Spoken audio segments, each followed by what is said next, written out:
আসসালামু আলাইকুম। পলিস কিচেনে আবার আপনাদের সকলকে স্বাগত। আশা করছি সকলেই ভালো আছেন। আজকে আমি ঝাল ঝাল চিংড়ি মাছ রান্না করব। তো এখানে আমি বাগদা চিংড়ি নিয়েছি। এখন এই চিংড়িটা আমি কেটে নেব। এভাবে কাটটা বড় অংশটা এখন কেটে দিতে হবে। চোখগুলো কেটে দিলাম। এরপরে এই যে দাড়ি আছে এটা কেটে দিতে হবে। উপরের যে কাঠের অংশটা, এই শক্তটা, এটা কাঁচি দিয়ে এইভাবে কেটে এর ভিতরের যে ময়লা আছে এটা বের করে দিতে হবে।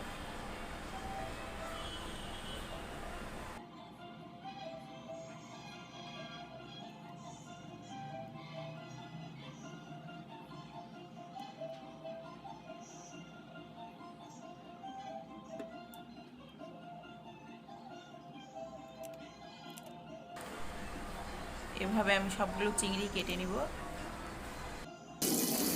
চিংড়িগুলো কাটা হয়ে গেছে। এটা মাথার ঘিলু, এটা থাকলে সমস্যা নয়, এটা খেতে অনেক ভালো লাগে। চিংড়িগুলো সব ধুয়ে নিয়েছি। এখন আমি এটা জাস্ট মেখে নিব। গুঁড়ামরিচ, হলুদ এবং লবণ এটা দিয়ে আমি মেখে নিব।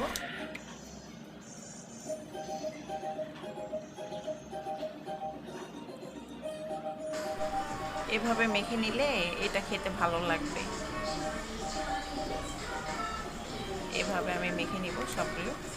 মেখে 5 মিনিটের জন্য আমি রেখে দিব। রান্নার জন্য যা যা লাগবে, যেগুলো অ্যাভেলেবেল বাসায় সকলেরই থাকে, হলুদ, মরিচ গুঁড়া, লবণ, ধনে জিরা। আর এখানে আমি এক টমেটো আর পেঁয়াজ পেস্ট করে নিয়েছি, আর কয়েকটি কাঁচামরিচ, পেঁয়াজ কুচি।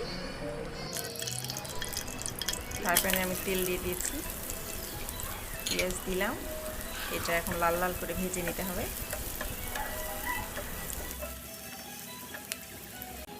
পেঁয়াজটা যখন এরকম বাদামি কালার হবে তখন আমি এই পেস্টগুলি দিয়ে দিব। এটা ভালোভাবে নেড়ে ভেজে নিতে হবে। এটা যখন বাদামি কালার হবে তখন আমি দিয়ে দিব হলুদ, জিরা গুঁড়া, ধনে গুঁড়া, লবণ পরিমাণ মতো এবং গুঁড়া মরিচের গুঁড়া। এখানে আমি ঝালটা একটু বেশিই দিব, যেহেতু ঝাল ঝাল করে রান্না করব এই জন্য ঝালটা একটু বেশি দিব। দিয়ে এটা ভালোভাবে নেড়ে কষিয়ে নিতে হবে।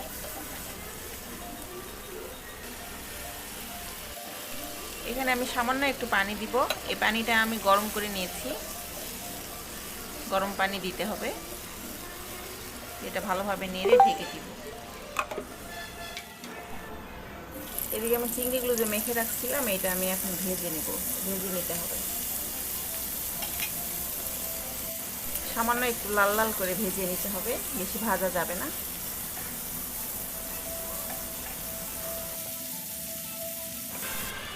মশলা কষানো হয়ে গেছে। এখানে যে কয়েকটি কাঁচামরিচ নিয়েছিলাম এটা দিয়ে দিয়েছি। এখন আমি যে চিংড়িগুলো ভেজে নিলাম এটা দিয়ে দিব।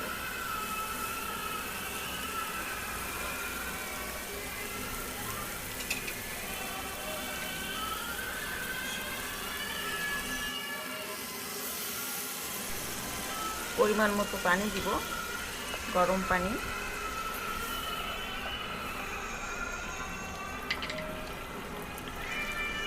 পানি দিয়ে এটা নেড়ে ঢেকে দিব হওয়ার জন্য।